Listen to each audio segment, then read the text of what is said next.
yun. Ibaguhin mo yun eh. Bagong corruption na naman to. Panalo naman sa luto, araw-araw. Natingga na naman. Mura na din, 64 pesos na din. Yung bata nga tinatanong.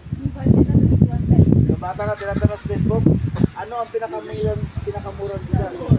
Sumawa tayo si Kiko ng ano. Yung bata, Pagilay na ng ano. Marcos. Katira paliit.